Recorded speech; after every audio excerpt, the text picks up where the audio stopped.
manifesting, mag-align lahat ng ating claiming na lahat ng bagay na para sa akin is makuha ko. At isa nga pala to sa mga kinakatakutan ko, or hindi naman totally kinakatakutan, but more like I know na magsasuffer ako ngayon when it comes to traffic. Kasi gamit natin si Nix papuntang Valenzuela. At syempre, since 150cc lang to, hindi tayo makapag-expressway. Pero maganda sana, di ba, kung naka big bike na tayo, 400cc na tayo, expressway legal na tayo, di ba? At least hindi na tayo mahihirapan pumunta sa mga lugar na kung saan matatraffic. Iba rin kasi talaga advantage ng mga naka-expressway bike. One time, pumunta kami ng Pangasinan, kasama ko si Bebe. Unang punta namin, naka-ADV ako. Umalis ako dito sa Cavite ng alauna ng madaling araw. Nakarating ako ng Pangasinan, alas 5. Si Bebe, galing Batangas, umalis siya ng mga alas 2, nakarating siya alas 5, nag-expressway siya. Ang biyahe niya, mga 4 to 3 hours lang, ganun. Mula Batangas pa yun, ha. Ako 4 hours ang biyahe ko, madaling araw. Pero iba rin naman kasi na-experience ko doon, like patintero sa traffic, patintero sa lubak, patintero sa baha. Tapos nung pauwi na kami, grabe, laki ng difference. Siya, mula Pangasinan, umalis na alas 5, nakauwi sa kanila sa Batangas 9 ng umaga. So biruin nyo, alas 5, 6, 7, 8, 9 4 hours lang ang biyahe niya pabalik ng Batangas mula Pangasinan expressway. Ako inaabot ng 6 hours. Grabe, sabay kami umalis. Nung nag-message siya sa akin na nasa may silang na siya, alam niyo nasan pa lang ako? Nasa Malolos pa lang ako, nakipagpatintero sa traffic. Nasa silang na siya, Cavite na siya. Ako, Malolos pa lang. Ganun kabilis yung biyahe. Tapos, bumalik ulit kami ng Pangasinan. Inangkas ko na lang siya gamit yung big bike niya.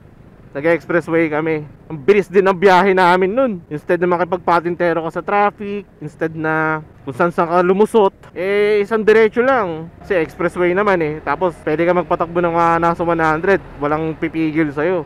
Ganun kabilis. Umalis kami dito sa Cavite ng alas 12 ng madaling araw. Nakarating kami na Pangasinan, umaga na. Pero nagpahinga rin kasi kami, kasi ang aga pa sobra talaga. Parang alas 3 pa lang, nasa may Tarlac na kami. Tapos nung pandating sa Pangasinan, alas 4 yun. Nagano muna kami doon, palipas muna kami ng oras. Ganun kabilis, sobrang bilis talaga ng biyahe kapag expressway. Kaya nga, sana talaga magkaroon na tayo ng expressway legal na bike para pag may mga ganyang klaseng biyahe, di ba? Hindi na ganun ka hassle, hindi na ganun kahirap. Yan, tulad dito sa Cavite, yan, Cavitex pa lang, pwede ka nang rumekta hanggang norte. Kasi connected naman na yung Cavitex, Skyway, NAIA X, SLEX, NLEX, ganyan. Kaya tuloy-tuloy lang yung biyahe. Nakwento ko lang kasi yun nga, yung experience ko sa expressway. Kaya ganun na lang din talaga yung eagerness ko. Magkaroon ng expressway legal na bike, magkaroon ng big bike, ganyan. Alam nyo naman, tagal-tagal ko nang gustong makuha yun. Tagal-tagal ko nang gustong magkaroon nun. Kaya ayun, sana magkaroon na tayo. Eh na nga, ito yung sinasabi ko, traffic. Kamusta kaya magiging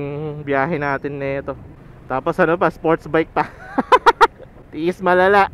Hoping maging safe yung biyahe natin. Bali-balita ko na lang kayo kung kamusta yung magiging resulta ng kamay ko after ng biyaheng ganito na naka-sports bike sa traffic.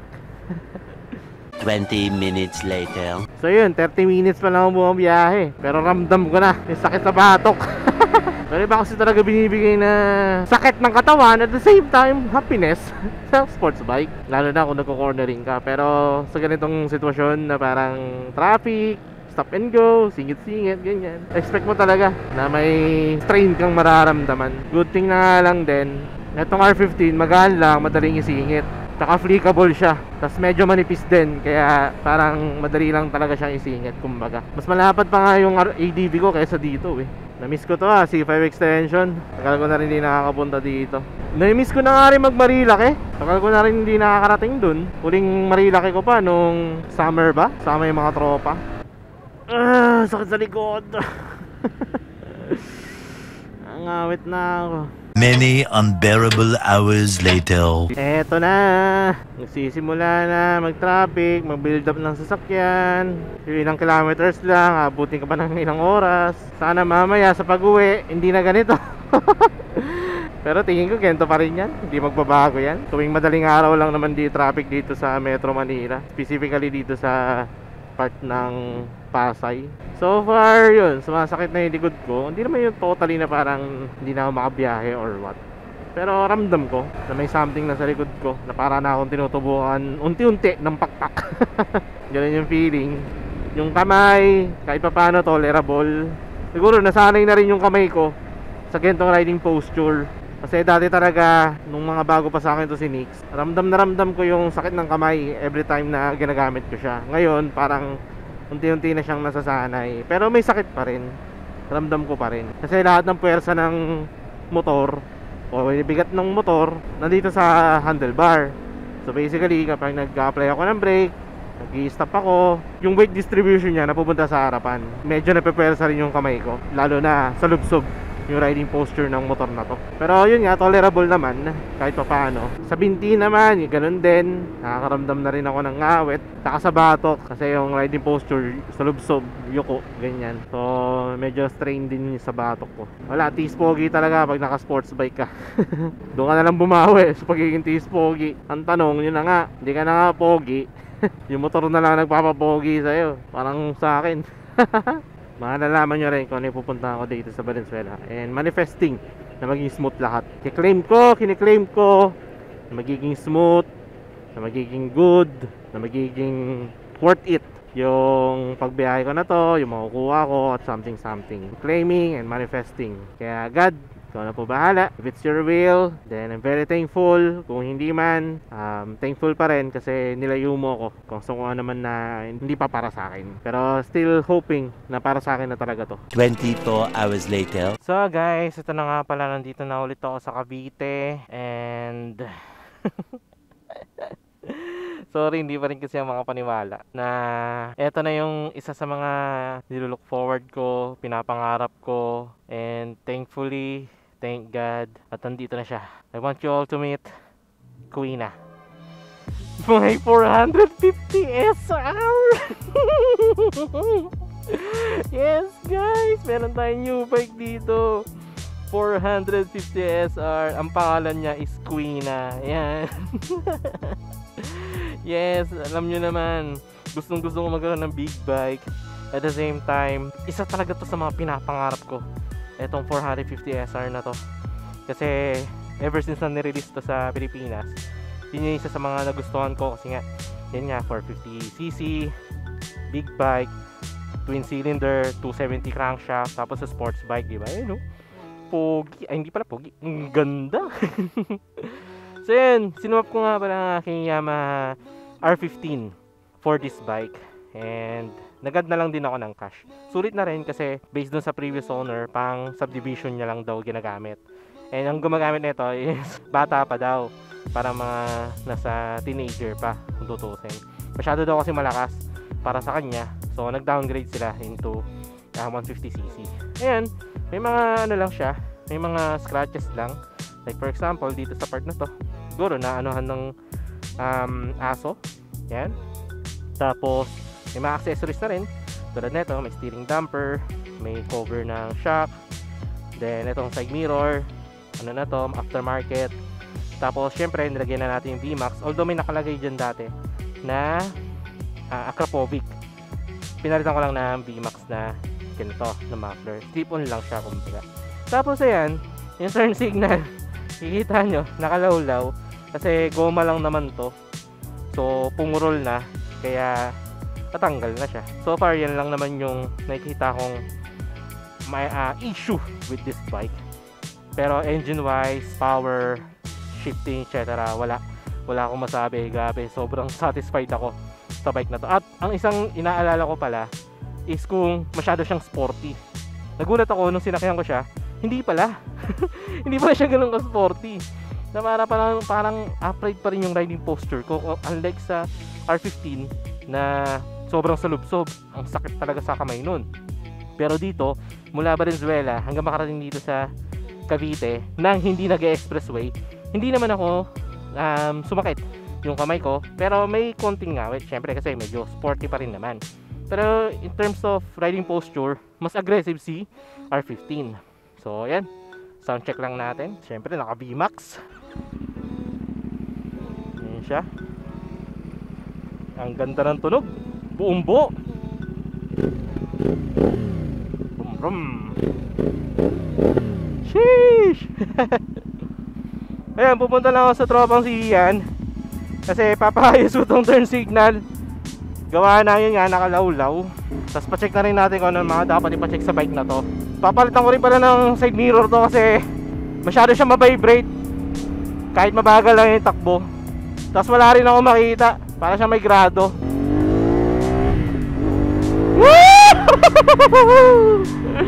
Wakas, may big bike na tayo. Tagal ko na pinapangarap to, tagal ko na gusto to.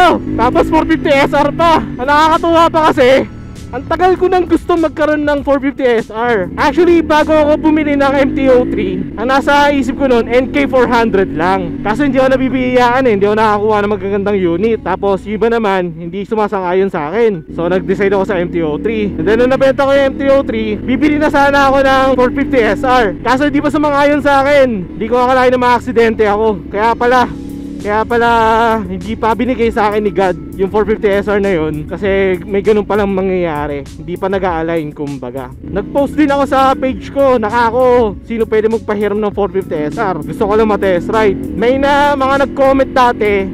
Actually may kausap na nga ako. Kaso hindi rin natutuloy. Hindi ko lang kung ano na nangyayari.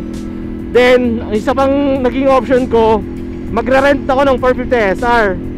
Gusto ko kasi talaga matry. Kaso naman nun, yun nga, na-aksidente rin ako. Kaya hindi rin natuloy yun, hindi rin nangyari yun. So ever since na nag-hunt ako ng 450 SR, hindi pa talaga ako nakagamit. Kumbaga parang ayaw ibigay sa akin, ayaw biyaya sa akin, ipaubaya sa akin kumbaga. Kaya nung eto, di ko makapaniwala na natupad na yung isa sa mga pinapangarap ko. Na ang tagal ko nang gusto magkaroon ng ganito, ang tagal ko nang gustong magkaroon ng 450 SR. After ilang taon ng paghahunt ko sa motor na to, ngayon lang ako nabiyayaan.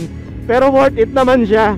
Worth it yung pagod, worth it paghihintay, worth it lahat. And it's all thanks to God. Maraming salamat po kay God kasi pinalangin ko talaga to, nilapit ko sa kanya to, na mabiyayaan ako ng ganito, etc. etc. Syempre, maraming salamat din sa bebe ko na tumulong sa akin. Kaya eto na. Eto na siya guys, 450 SR. May big bike na tayo. Proper big bike kumbaga.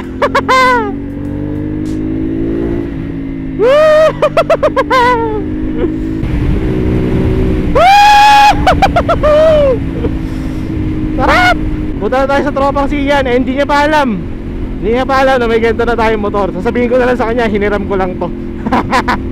Para surprise na lang natin. So, balita ko na kayo sa mga mangyayari, okay? The next day. So guys, eto na nga pala si Queena. After natin papayos kay Ian, as you can see, napalitan na yung side mirror. Kaya pang GX10R na side mirror to. Pero di ko akalain na hindi pala siya abot. Kasi yung stock pala, mahaba. Kaya isang bolt lang yung nalagay ni Ian. Pero okay lang naman kasi stable naman siya kumbaga. Tapos yung turn signal, napaayos na rin pala natin. Nadiniskartehan na lang ni Ian to. Nilagyan niya ng bakal sa loob. Nilagyan niya rin ng tape. At the same time, nilagyan din ng mighty band para siguradong hindi na matanggal. Tapos yun, pinatanggal ko na rin pala yung stabilizer kasi magalaw siya. Tapos parang tumatama lang dito sa fairings na to. Pina-GP shift ko na rin pala kasi yung stock 1 down 5 up. Ngayon pinabaliktad natin, buti na lang din etong 450 SR is pwedeng i-GP shift kumbaga. So yun lang naman yung mga pinayos natin kay Ian. And yun, functional na siya, sarap gamitin. Tapos hindi siya masakit sa kamay. Yun, doon ako natutuwa eh. Kasi since sports bike nga siya, technically dapat masakit siya sa kamay, diba? Pero since this bike is medyo komportable at upright, kaya natutuwa ako sa bike na to. Yan nga pala ating bagong motor, si Queena. Di pa rin talaga ako makapaniwala na meron na akong big bike, meron na akong 450 SR na kung saan talagang pinapangarap ko. Ang tagal kong gustong magkaroon, ang tagal kong gustong magamit, matest ride. Kaya yan, thank you God para po sa biyayang binigay niyo sa akin. Thank you rin kay Bebe para sa pagtulong. Syempre thank you rin sa lahat ng taong sumusuporta sa akin. Kaya maraming salamat sa inyo. Wala akong ganito kung hindi rin dahil sa inyo guys. Kaya thank you very much po. So yun, I guess ito nga natapusin ang vlog. Maraming salamat sa pag-notes, pag-like, sa pag-share. Maraming salamat sa pag-comment. Hintayin nyo na lang yung mga possible gawing modification with this bike. Pero di ko muna i-reveal kung ano yung mga yon. But for now, ito nga natapusin ang vlog. Yung know the drill. Ride safe. Peace out. Ayos. Meron na tayong 450 SR big bike. Thank you.